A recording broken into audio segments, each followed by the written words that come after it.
O Ministério da Cultura e o Instituto Cultural Vale apresentam a terceira edição do Flitabira.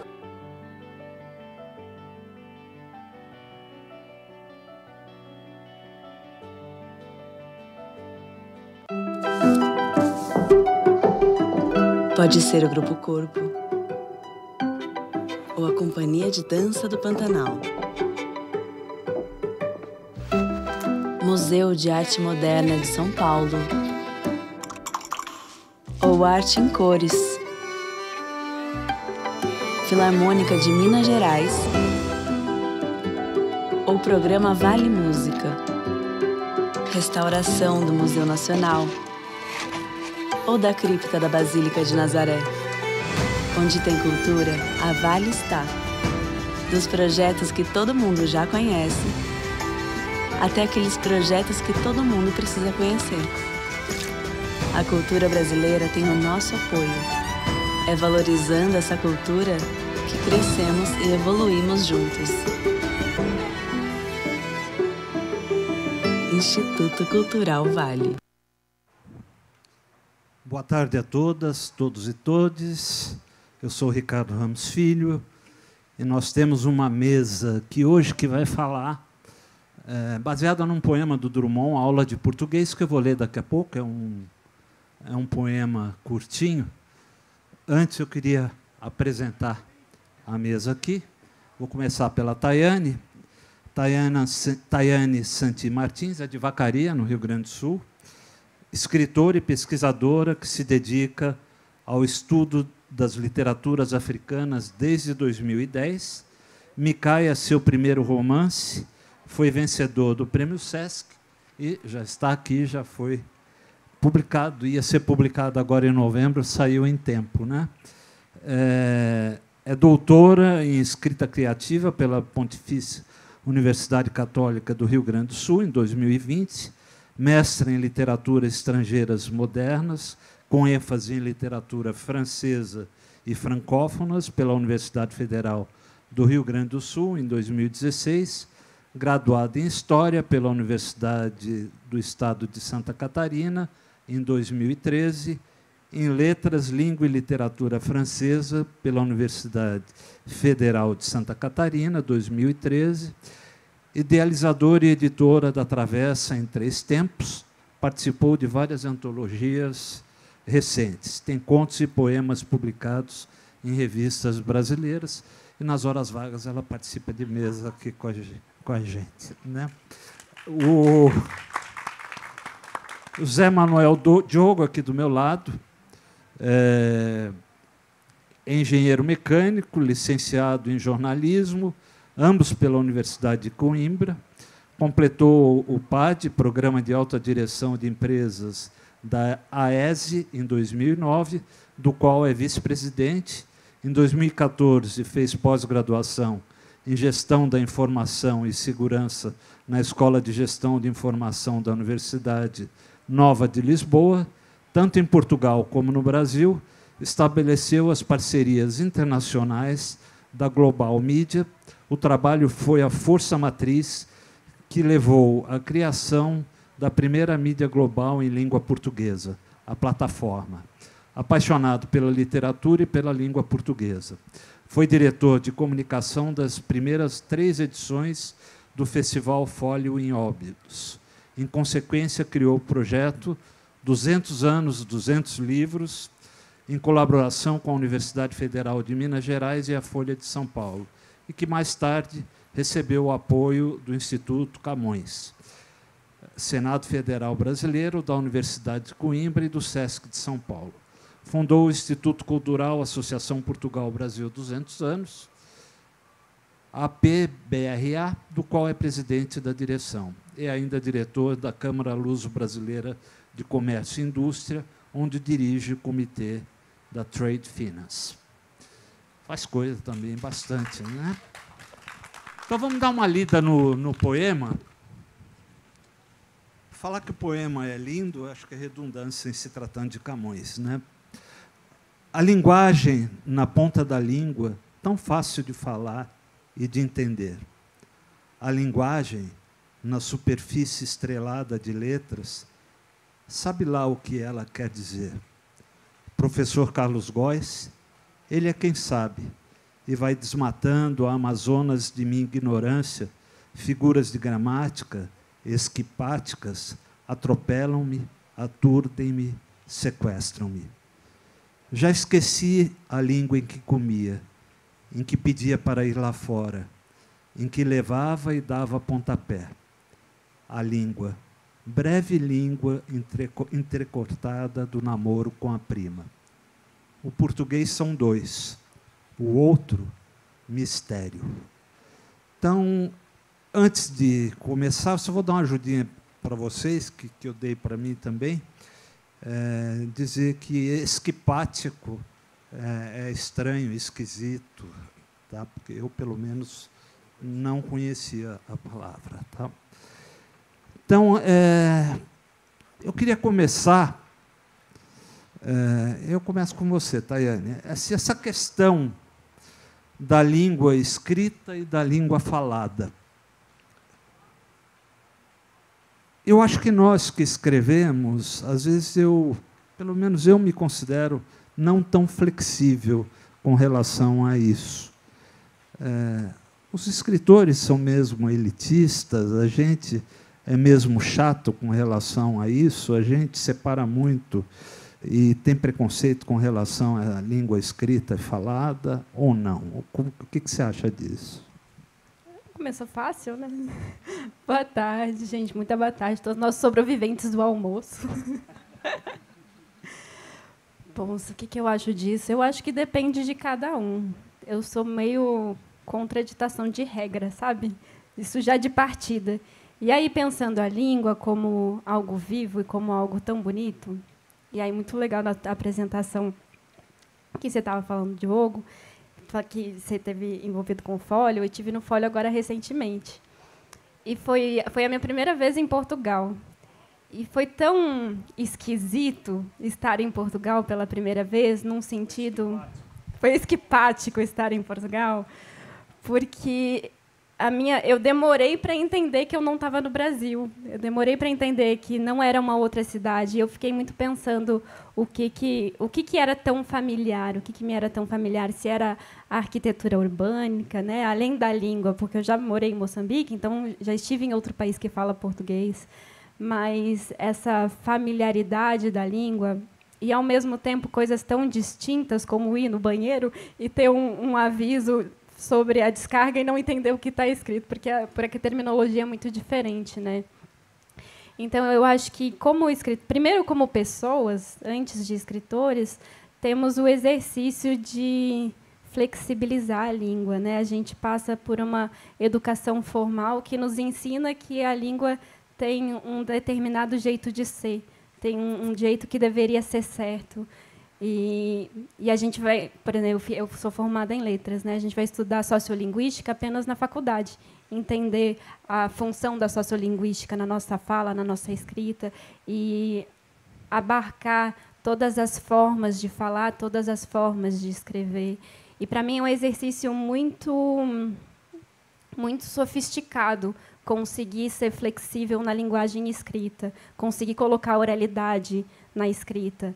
É um exercício tanto nesse sentido que eu venho falando, de a gente conseguir ouvir e entender e valorizar a linguagem do outro, mas também de deixar isso fluido. Legal. E você? Boa tarde a todos. Obrigado pelo convite, por estar aqui. Obrigado. Eu estou exatamente no sentido oposto. Eu escrevo semanalmente, uma coisa que faltou aí na pequena biografia, eu escrevo colunas em jornais, mais do que livros, que há tempo que não escrevo, há uns 8 anos que eu não escrevo um livro, mas eu escrevo furiosamente todas as semanas, à quarta-feira na Folha de São Paulo, à quinta-feira no Jornal de Notícias de Portugal e à sexta-feira no O País, em Angola. Então, eu tenho um problema com a oralidade. Eu tenho porque quando eu penso o que eu escrevo, eu estou sempre pensando em quem vai ler. E se muitas vezes é fácil porque o tema é universal, como quando eu falo ou da guerra, ou da tecnologia, ou de muitos assuntos que acabam por impactar a vida de todo mundo. Tem coisas que são bem específicas. E como você fala a linguagem, é interessante isso, e a gente vai mais da frente da conversa entender isso quando você chega e olha para a descarga e não sabe o que está lá escrito, a gente não entende. Isso tem que ver com essa forma viva da língua, mas eu, como autor e como escritor, e a gente tem um livro aqui, embora já tem uns 8, 9 anos, ele foi primeiro publicado em Portugal e ele foi traduzido para português do Brasil. Então, tem essa... Hoje, isso mudou um pouco, já não é tanto assim. E por quê? Porque há, na minha opinião, bem maior conhecimento do que havia antes. E esse conhecimento, essa cama de confiança, essa partilha, essa descoberta, depois tem a ver com essa coisa maravilhosa que foi o Brasil descobriu Portugal. Eu vivo no trânsito entre Portugal e o Brasil faz uns 16 anos. E hoje, o que é a relação de afeto, de proximidade, de vontade de descobrir dos brasileiros e da elite brasileira, da elite cultural, da elite financeira, da elite de negócios, ela é muito diferente. Então, há uma vontade de conhecer. Isso também tem os seus impactos transformadores na língua. Mas, voltando à minha posição de fala hebdomadária, que é a quarta-feira, quando eu olho para a Folha de São Paulo, eu tenho uma preocupação de entender que os leitores da Folha estejam eles em São Paulo, ou porque a coluna tem online, ou estejam eles em Portugal, mas sejam brasileiros, ou estejam eles em qualquer outro lugar do mundo, eu tenho essa preocupação de escrever em português do Brasil. E o que é o português do Brasil? Ele tem termos como descarga, que lá a gente faz puxar o autoclismo, que são coisas diferentes, mas tem uma preocupação simples, que é a mesma que faz com que eu fale com esse sotaque com vocês, e não com o meu sotaque, com a minha fala de português que uso em Portugal. Eu privilegio a única coisa que, para mim, é absolutamente relevante, que é que a gente consiga se comunicar bem. Então, por isso eu falo que estou no sentido contrário. Eu não sou... ser intolerante com a intolerância, claro. A forma e o estilo são absolutamente necessários na produção artística, porque eles são sua essência, mas nesse papel de poder chegar a vários países, eu sempre revejo o meu...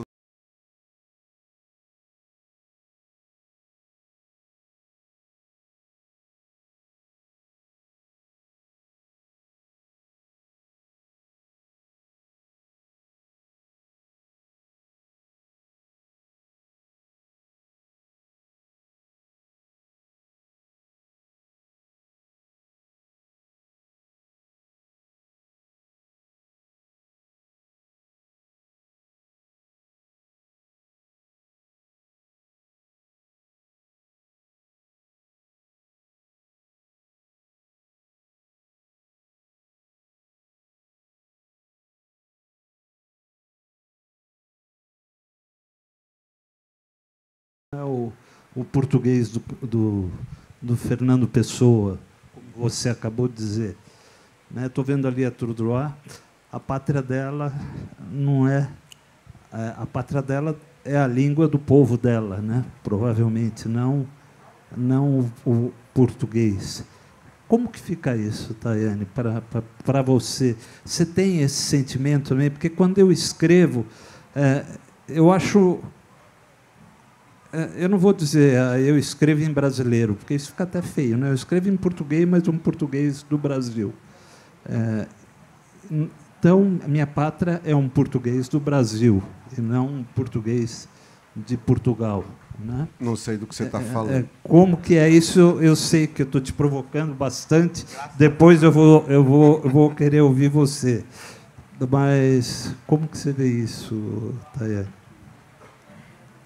Sabe que eu implico com o singular das palavras, né? Minha pátria é a minha língua, porque qual que é a língua do Brasil, se a gente for pensar, né?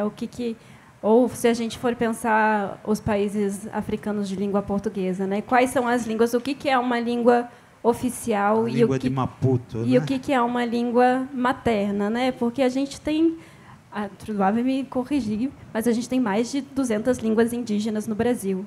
Então, como que eu não consigo usar o singular para dizer que a minha pátria é a minha língua? Porque que língua é essa? Né? É a língua de uma maioria? O que é essa maioria? Né?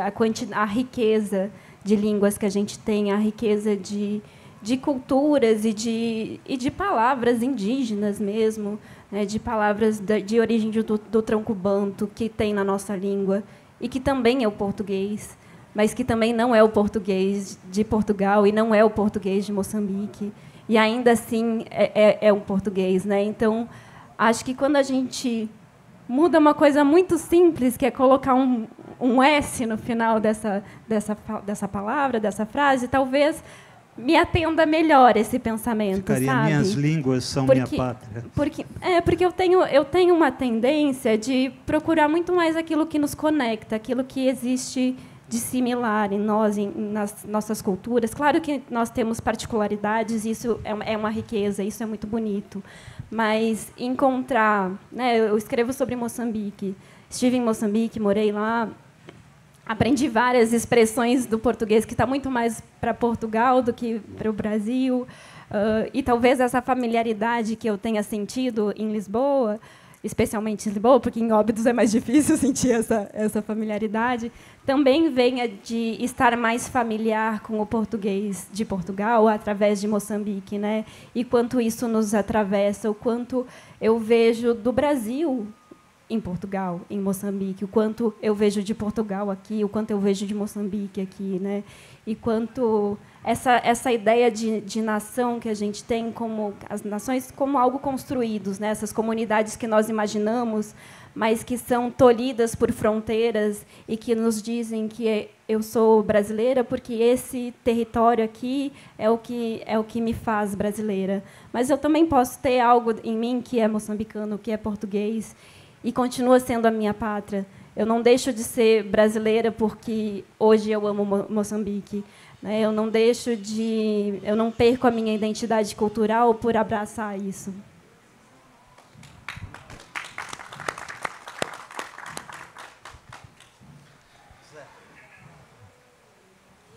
Eu acho que a gente podia trocar a palavra de pátria por outras palavras. Citando Caetano Veloso, né? Mátria, frátria. Ou, se você falou em nação, mais ainda, vamos trocar pátria por cidadania. Então, hoje, nesse mundo desmaterializado onde a gente vive, onde todos nós nos comunicamos, como você falou, a internet nos deixa todos no mesmo lugar. E a língua, ela não é mais apenas um instrumento. Claro que eu concordo com as pátrias, as mátrias, as frátrias, as cidadanias, mas o pertencimento... eu estava falando ontem com a Simone Paulino, assim, a cidadania da língua, ela é cada vez mais uma presença constante nas nossas vidas. Porque a gente se aproxima como você ama Maputo, onde 70% das pessoas nem tem o português como primeira língua, né? Como as 200 e muitas línguas. Por isso, a cidadania da língua não é a cidadania da língua portuguesa. Haverá outras. É a cidadania que une, essa pertença que nos tem juntos nas coisas. Por isso, quando nesse espaço onde nós hoje convivemos, presencialmente, nesse mundo de mobilidade absoluta, onde hoje já todo mundo foi a todo mundo, nós que, de alguma forma, temos a responsabilidade de antever o futuro, que é o papel que cabe aos escritores, que cabe aos artistas, aos intelectuais, de alguma forma, de poder mostrar os caminhos. Nós hoje temos esse caminho na nossa frente.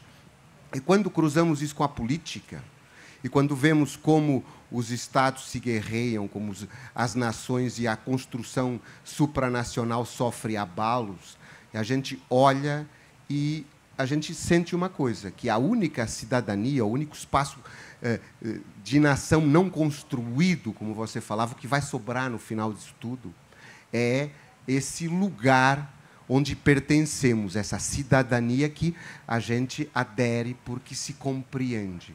Então, não se trata de saber se a nação, ou é um pouco mais do que isso, não se a nação ela tem uma nova forma de cidadania ou se a língua é uma nova forma de cidadania. No meu entendimento, eu penso que a gente caminha para um mundo onde a língua será a única cidadania, a única forma de pertencimento, a única construção permanente que depende da nossa forma de interagirmos e conseguirmos pensar o futuro. Isso, e eu acho, você citou a Simone Paulino, a gente estava falando um pouco sobre isso também ontem, né, Simone? A gente caminha um pouco, a gente tem aí uma revolução que a gente não sabe muito aonde vai dar. E falando em língua, falando em linguagem, como que fica esse mundo futuro onde talvez, ou com certeza, a linguagem vai ser única devido à inteligência artificial, né? A gente vai gravar em português e ouvir em inglês e falar em inglês sem ter falado inglês. Essa bagunça interessante, tão interessante que é a inteligência artificial. Como que fica isso? Você, quando fala que a linguagem vai ser única, você está pensando um pouco nisso também? Eu falei que a cidadania ia ser única, não a linguagem. A inteligência artificial, assim, dando assim, todo mundo já olhou, todo mundo já usou, todo mundo já sabe um pouco do que é, mas eu acho que isso é um pouco excêntrico ao tema. Os códigos culturais, o que a gente partilha historicamente. Ontem, uma das mesas falava sobre isso mesmo, sobre como é que a inteligência artificial nos impede de criar. Eu acho que não, a inteligência artificial, porque ela está veiculada no passado, mas esse passado é que vai ajudar a gente, Ricardo, a chegar. Uma coisa é a gente ter acesso a todos os conteúdos do mundo, outra coisa é a gente entendê-los e outra coisa ainda é a gente poder partilhá-los. E a gente ter interesse em partilhá-los conjuntamente, né? Então, o que eu acredito nisso não é nessa unicidade de que haja só uma língua. Tendencialmente, todo mundo se compreenderá, mas as pessoas não vão querer estar todas umas com as outras indiscriminadamente. O pertencimento à história e à projeção de valores do futuro, a uma história comum, mesmo que seja uma história difícil e muitas vezes com muitas reparações que precisam ser feitas, porque houve realmente esse é um tema muito central no meu trabalho hoje, no projeto da Casa da Cidadania da Língua, que é esse lugar de fala, que isso resulta... Eu vou abrir um parênteses só para falar aqui um pouco do projeto dos 200 anos, 200 livros que o Afonso teve a bondade, a energia de coligir numa estante, que tem muitos mais que está lá na livraria, e tem na livraria essa curadoria que, ao que eu julgo saber, foi a maior curadoria de sempre, envolvendo o número de curadores e o processo, que foi feito alguma vez em língua portuguesa, que foi um projeto junto com a UFMG, com a professora Heloísa Starling e com a Folha de São Paulo. E no meio ele nasce em 2018, um pouquinho antes do Bolsonaro tomar o governo, e tinha um objetivo, que era: vamos celebrar os 200 anos da independência do Brasil. Como é que a gente vai fazer isso nessa época de fake news completamente trágica, onde nada já vale por ser verdadeiro? E então a gente chegou à conclusão, pensando que a coisa mais longe de fake news que tinha eram livros. livros precisavam de ser pensados, planificados, escritos, mostrados, aprovados, impressos, diagramados, impressos. Por si só era um testemunho. No final, quando chegasse no leitor, ou no recensionista ou no crítico, a hipótese de ser fake era muito pequena, e se fosse fake, todo mundo ia saber. Então, essa lista de chamar... Eu lembro da Heloísa quando eu falei, isso é uma ideia excelente, não há nada na literatura que esteja hoje nas comemorações dos 200 anos da independência do Brasil, a gente quer fazer esse projeto. Mas como é que você vai fazer isso? Assim, a gente traz a Folha de São Paulo.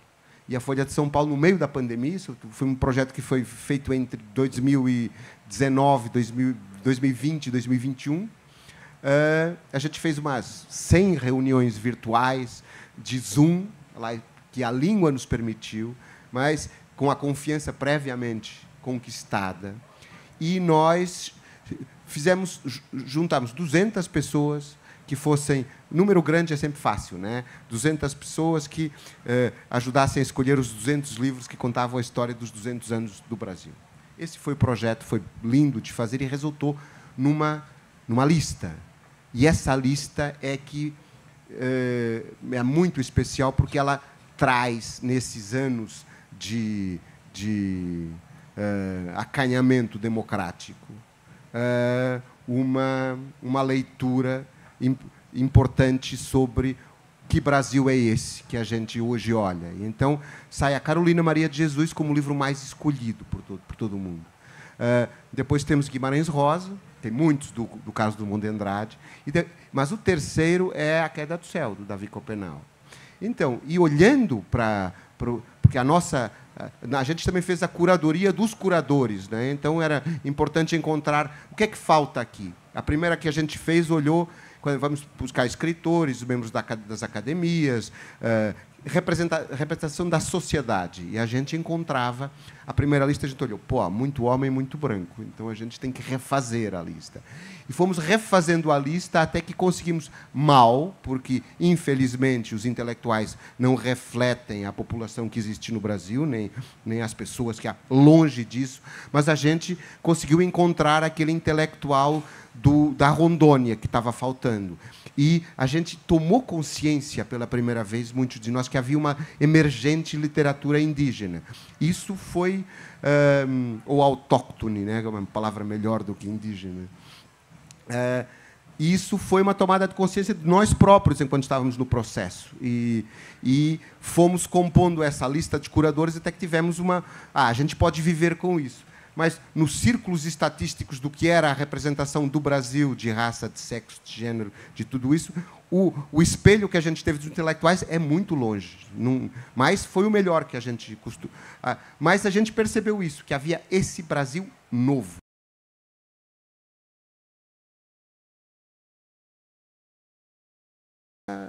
É uma lista muito extensa que vale a pena ler. Ela está no site da Associação Portugal Brasil 200 anos, está também na Folha de São Paulo, publicada, e nós continuamos fazendo um projeto que é responder às perguntas que essa lista nos coloca.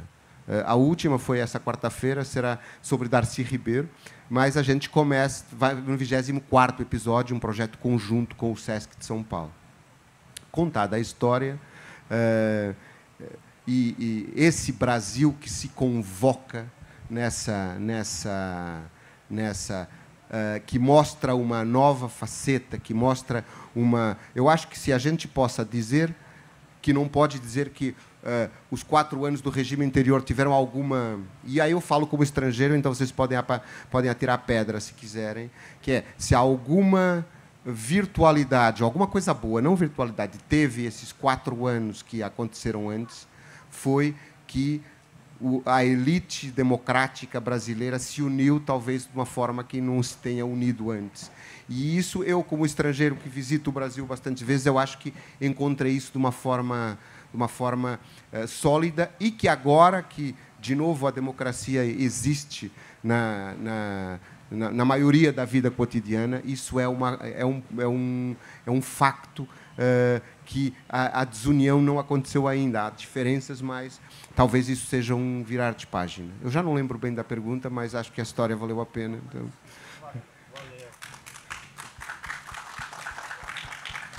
O poema, esse poema belíssimo, ele termina falando dos dois portugueses que existem, o português do menino na escola, jogando bola, e cotidiano, o português dele na escola, e o português, o outro. E aí ele termina dizendo, o outro, mistério. O que é o que seria esse mistério para você, em termos do português? Você que estudou tanto, né? Que estudou tantas línguas, trabalhou tanto com a linguagem. O que seria para você esse mistério? Eu consigo pensar esse mistério como o outro, né? O outro de nós, o meu semelhante, o outro pensamento, outras formas de enxergar o mundo, outras vivências, outras lógicas também, né? Porque o que é a língua? A língua é aquilo que traduz a nossa realidade, é o veículo pelo qual a gente se desloca no mundo e interage com o mundo, né? É através da língua. Então, quando a gente adota uma outra forma de falar, uma outra forma de nomear este mundo, a gente também aprende, a gente também se expande, né? E aí esse outro também pode ser eu, também pode ter em mim, e cada vez mais eu vejo esse outro se tornar menos outro, né? Esse outro da linguagem, de novas linguagens estarem em livros, novas linguagens estarem sendo usadas como exemplos, estarem nas provas do Enem, né, dos vestibulares, daquilo que a gente legitima também, qual que é o outro que a gente legitima, né, qual que é o discurso que a gente legitima, mas também qual que é a fala, qual que é o lugar que vem essa fala, né? E mistério, para mim, é uma palavra que se liga muito a encanto. Ela tem uma relação com o encanto, com algo que nos toca de um jeito diferente, que nos atravessa de um jeito diferente. Então, é uma forma é uma abertura de também se deixar tocar pelo que é mistério, pelo que é desconhecido. Às vezes a gente tem medo do que é desconhecido, mas tem tanta coisa bonita atrás do que é desconhecido. Tem um poema também, né, que é a superfície estrelada de letras, né? Estamos aí no mistério novamente. Eu estava tentando... Vocês se incomodam se eu trouxer um poeta português para a conversa? Mário de Sá Carneiro. Não incomoda? Então, e pegando nas tuas palavras, eu não sei ele de memória, mas ele é muito conhecido dos brasileiros porque ele foi a letra de uma música da Adriana Calcanhoto, que chama O Outro, né? Então, eu não resistia... acho que eu não consegui encontrar aqui, mas pelo menos esse pedacinho do início ele nos ajuda, que assim, eu não sou eu, nem sou o outro. Sou qualquer coisa de intermédio, pilar da ponte de tédio que vai de mim ao outro. O Mário era um poeta escuro, era um poeta tenso, genial, e ele aqui fala do tédio, mas a gente pode trocar tédio por alegria, por cumplicidade, por descoberta, por... O outro, do poema do Carlos, mas o outro na nossa vida, na maior parte das vezes, somos nós mesmos, né? Eu faço esse exercício de muitas vezes abrir os olhos, acordar de manhã e me ver ao espelho como se eu fosse outro. Porque a imagem refletida de nós não somos nós, é o nosso olhar de nós.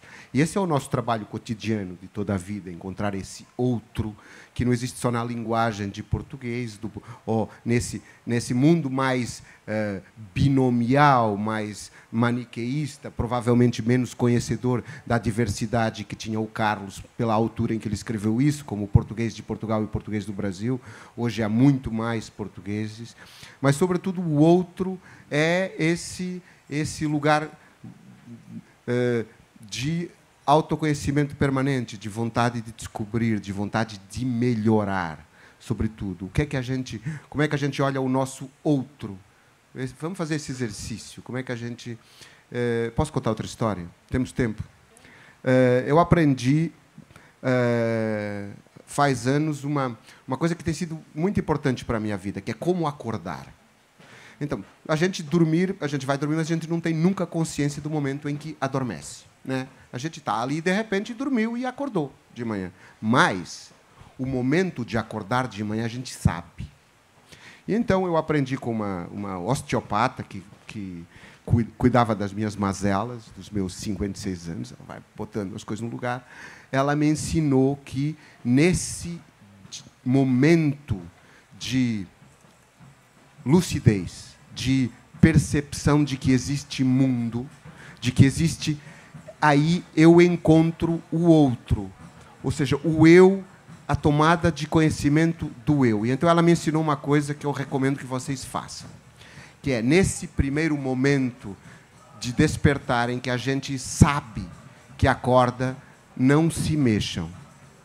Não procurem encontrar dentro de vocês, dentro do vosso corpo, sem se mexerem, sem contactarem com a superfície do lençol, ou o que seja, onde está o músculo mais longe, onde está o momento mais... onde está a sensação mais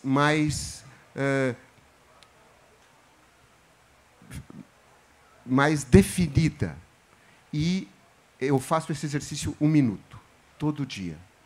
E esse 1 minuto me dá uma ativação, uma percepção e uma consciência que me acompanham depois durante todo o dia. É um momento muito bonito, muito simples. Eu achava que era... Até isso não conta, mas, para mim, é um lugar de encontro comigo mesmo, que foi o outro de ontem e é o outro de amanhã, que não é só a descoberta do sentido, é o que acontece no meio disso. É um encontro de você com o outro você. Exatamente. Eu acho muito importante isso que você está falando, acho muito bonito, é algo que eu prezo comigo mesmo, esse encontro comigo. Mas também me fez pensar em outra esfera, quando a gente pensa na língua, na linguagem, né? Porque, para pensar o autoconhecimento e esse encontro do outro que está em mim, não existe lugar melhor do que o silêncio, né? Do que o calar, do que estar consigo mesmo. E, claro, no silêncio também existe o espaço das palavras no silêncio, mas, quando eu penso em língua, eu penso muito mais na conexão, na comunicação, né? Porque é o que nos leva até o outro, é a língua. E aí a língua, a gente pode até alargar os entendimentos de língua, porque, vindo para cá, estava conversando com um motorista e ele contando que ele traz bastante gente para cá e dirige bastante com estrangeiro, e muitas vezes ele não entende a língua, não entende o inglês, e a outra pessoa também não entende, mas que tem algo que é universal, que é a gestualidade, que é o corpo, que também tem língua, né? Então, quando eu penso em língua, quando eu penso na linguagem das abelhas, na linguagem do corpo, em tudo que comunica, quando a gente pensa nisso, eu penso em conexão, eu penso em troca, né? Eu penso em alcançar uma esfera que também está em mim, mas que muitas vezes precisa passar por um outro que não está em mim, ou algo de mim que está num outro, né? Nesse espaço de ponte mesmo, né? Bonito isso.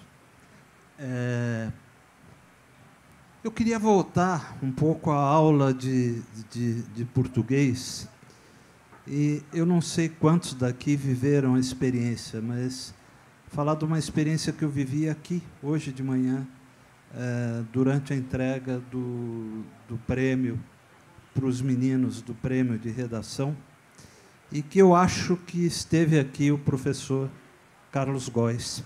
Esteve aqui. Ele um professor que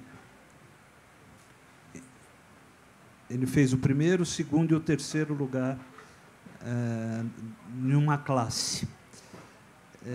Eu fiquei muito comovido, eu chorei muito vendo esses meninos receberem o prêmio, e depois eu procurei esse professor, o abracei e disse: você tem ideia do que você representa na vida desses 3 meninos?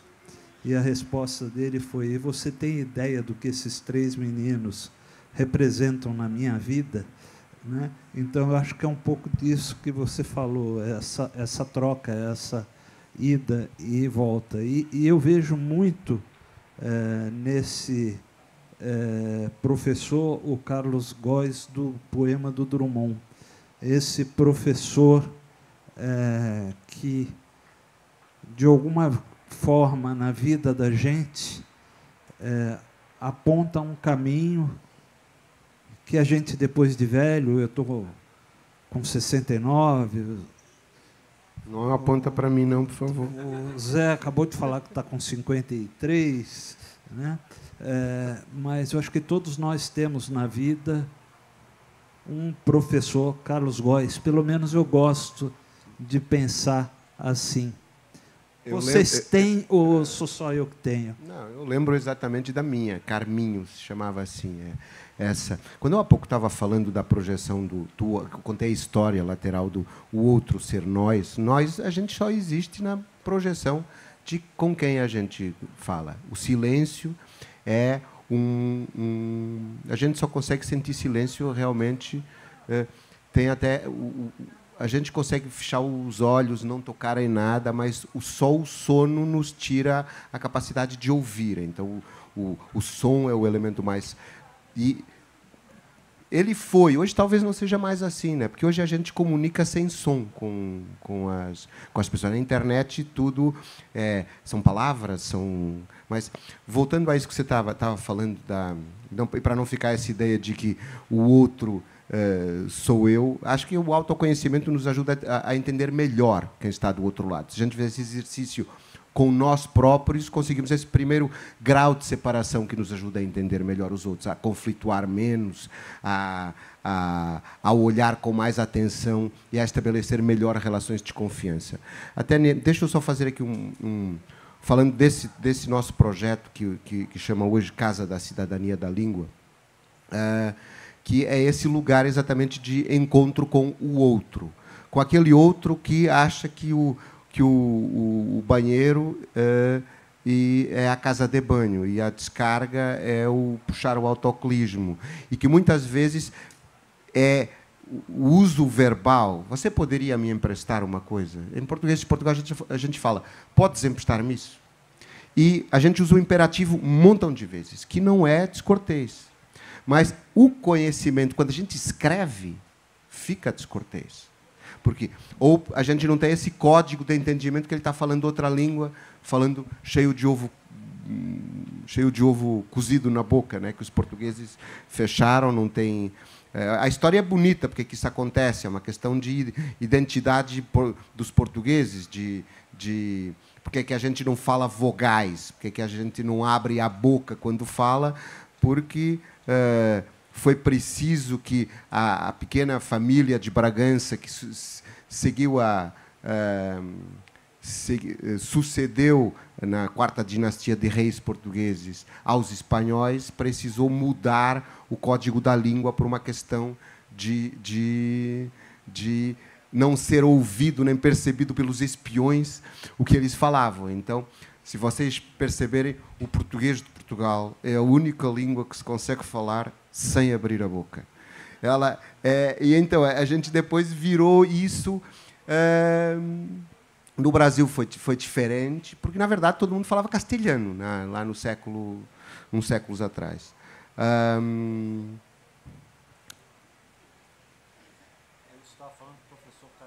O meu Carlos Góes é a Carminho.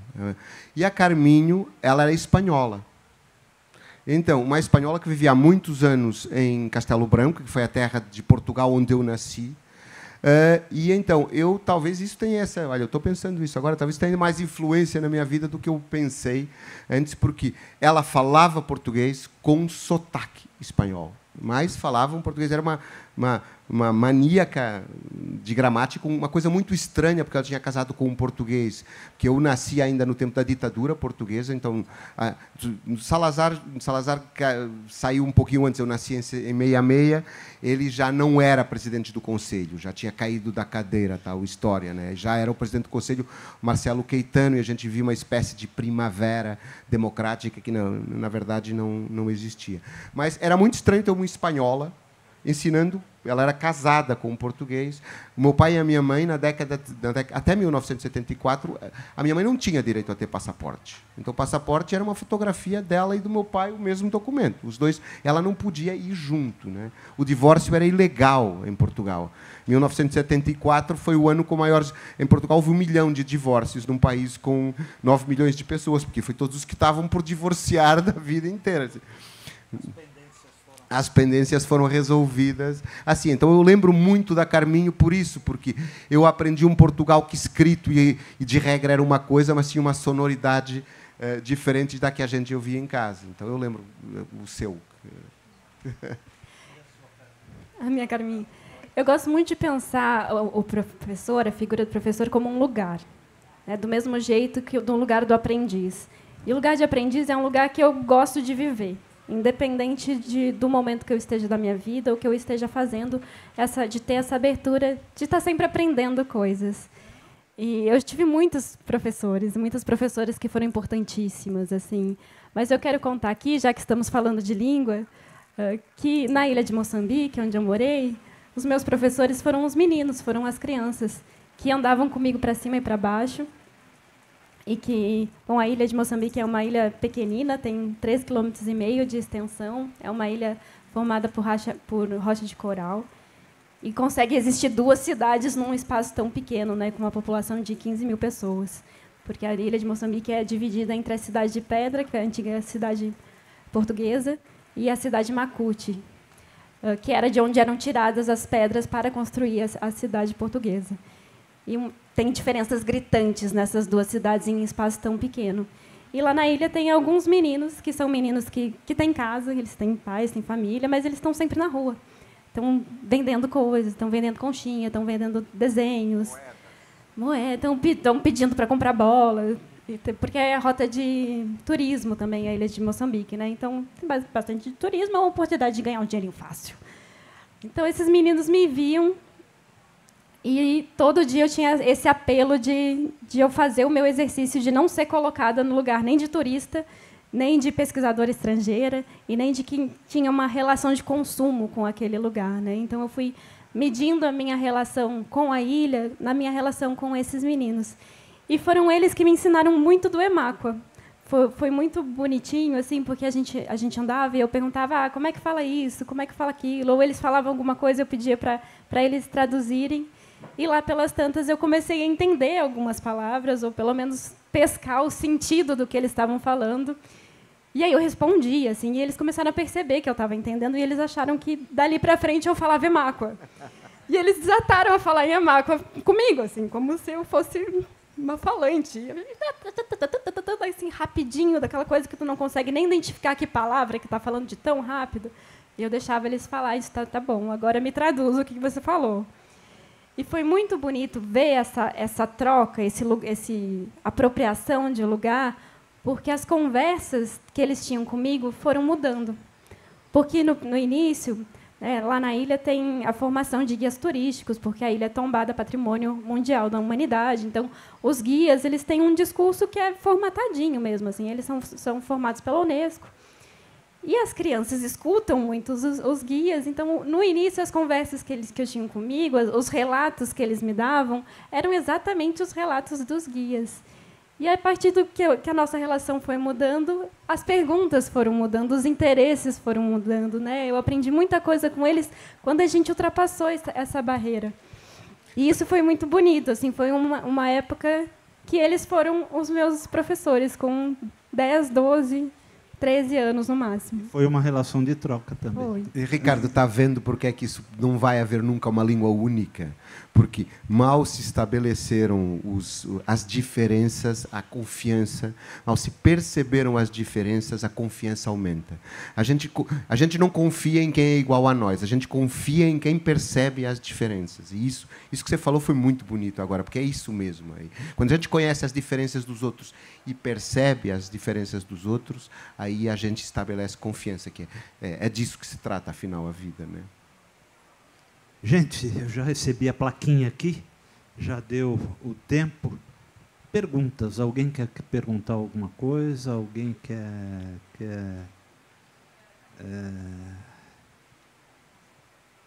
fazer alguma pergunta? Não?